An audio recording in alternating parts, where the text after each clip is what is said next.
देखो, यह लड़की अचानक एक मिस्टीरियस लिक्विड में खींच ली गई। यह लिक्विड एक प्राचीन मोनोलिथ का हिस्सा था जो तुरंत लिक्विड और ठोस चट्टान के बीच बदल सकता था। वैज्ञानिक वर्षों से इस पर रिसर्च कर रहे थे, लेकिन इसके रहस्यों का पता नहीं लगा पाए। जब उसके बॉयफ्रेंड को पता चला कि क्या हुआ, तो वह गुस्से में आकर इसे पीटना शुरू कर दिया, लेकिन इसे उसे वापस लाने का कोई तरीका नहीं पता था। लड़की तुरंत एक अन्य ग्रह पर ट्रांसपोर्ट हो गई। वह घबराई हुई थी क्योंकि उसे नहीं पता था कि वह कहाँ है। सौभाग्य से ग्रह का ऑक्सीजन और गुरुत्वाकर्षण स्तर पृथ्वी के समान था। वह किसी के आने और उसे बचाने के लिए चिंतित थी, लेकिन कई दिन बीत गए और कोई नहीं आया। स्थिति और भी खराब थी क्योंकि वहाँ कोई सूरज नहीं था। उसे जीवित रहने के लिए पानी खोजने की जरूरत थी, लेकिन पूरे दिन चलने के बावजूद उसे कुछ नहीं मिला। निराश होकर उसने एक पहाड़ी पर चढ़ाई की, बेहतर दृश्य की उम्मीद में, लेकिन इसके बजाय उसे एक विशाल रेत का तूफान आता हुआ दिखाई दिया। सौभाग्य से वह बच गई, लेकिन जब वह जागी तो उसे पानी दिखाई दिया। उसने बिना जांचे ही पानी पी लिया और तैरने का भी फैसला किया। अचानक एक जीव ने उसकी टांग पकड़ ली और उसे नीचे खींचने की कोशिश की। सौभाग्य से उसने इसका एक अंग काट दिया और बाहर आ गई, लेकिन वह इतनी भूखी थी कि उसने इसे खाने का फैसला किया। मूवी एक्सप्लेन वीडियो देखने के लिए चैनल को सब्सक्राइब करें। देखो, यह लड़का अपने मुंह के पास एक कीड़ा पकड़े हुए था और अपने दोस्त से कह रहा था कि वह उसे खाने जा रहा है। अचानक कीड़ा उसकी नाक में घुस गया। मार्गोट सदमे में रह गई, लेकिन लुकस ने कहा कि यह सिर्फ थोड़ा सा प्रोटीन था। बाद में उस रात टैंक से सभी कीड़े किसी चीज की ओर आकर्षित हुए। वे लुकस पर रेंगते हुए उसके शरीर में घुस गए। अगले दिन जब लुकस ने एक बरेटो खाने की कोशिश की तो उसे उसका स्वाद पसंद नहीं आया और उसने उसे थूक दिया। इसके बजाय वह कचरे में पड़े खाने की ओर आकर्षित हुआ और उसे खा गया। स्कूल में एक दोस्त ने गलती से लुकस को सीढ़ियों से नीचे धक्का दे दिया, लेकिन उसे कोई दर्द महसूस नहीं हुआ। इसकी पुष्टि करने के लिए लुकस ने अपना हाथ लॉकर के किनारे पर रखा और पूरी ताकत से दरवाजा पटक दिया। आश्चर्यजनक रूप से उसे अभी भी कोई दर्द महसूस नहीं हुआ और उसका टूटा हुआ हाथ अपने आप ठीक होने लगा। यह महसूस करते हुए कि उसे चोट नहीं लग सकती, उसने दिखावा करने का फैसला किया और स्कूल की इमारत की छत से अपनी मोटरसाइकिल को नीचे गिरा दिया। हर कोई उसके स्टंट को देखकर हैरान रह गया। मार्गोट ने देखा कि उसका कंधा बुरी तरह घायल हो गया था, लेकिन लुकस ने अपने हाथ के एक मोड़ से टूटी हड्डी को जोड़ दिया। हालांकि जब लुकस ने अपना हुडी नीचे खींचा तो मार्गोट ने देखा कि उसकी खाल के अंदर कई कीड़े रेंग रहे थे।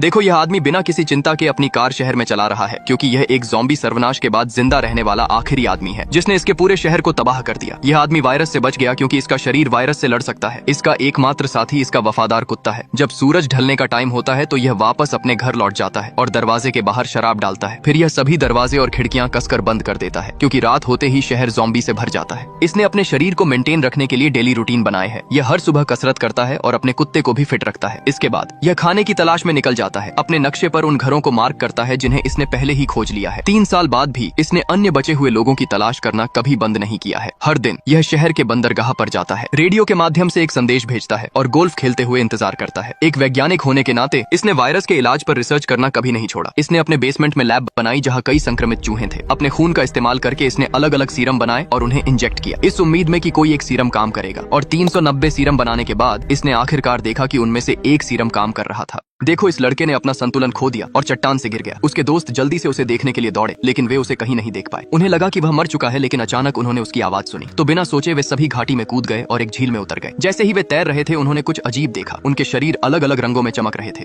लड़का जानना चाहता था कि ऐसा क्यों हो रहा है, इसलिए वह पानी के अंदर गया। उसके दोस्त भी उसके पीछे चले गए। झील के तल पर उन्हें झील को अलग करने वाली पानी की एक रहस्यमयी दीवार मिली। लड़के ने धीरे से अपना हाथ आगे बढ़ाया और उसे आश्चर्य हुआ कि उसका हाथ उसमें से गुजर रहा था। एक एक करके वे सभी दीवार से गुजर गए। दूसरी तरफ वे यह देखकर चौंक गए कि वे सभी पानी में उल्टे पड़े थे। अचानक वे पानी से बाहर गिर गए और नीचे एक गुफा में जा गिरे। जब उन्होंने ऊपर देखा तो झील उनके ऊपर तैर रही थी। वे गुफा में आगे बढ़े और एक विशाल अंतरिक्ष यान देखा। तभी उनके पीछे एक दरवाजा खुला और एक छोटा रोबोट दिखाई दिया। यह 6500 साल से किसी के आने का इंतजार कर रहा था। रोबोट ने उन्हें एक मंच पर खड़े होने के लिए कहा। जैसे ही उन्होंने ऐसा किया, एक अविश्वसनीय ट्रांसफॉर्मेशन शुरू हो गया। उन्होंने महसूस किया कि वे अपने चमकते शरीर के चारों ओर कवच के रूप में मजबूत हो रहे हैं। वे अब नए पावर रेंजर्स बन गए थे। Please like and subscribe.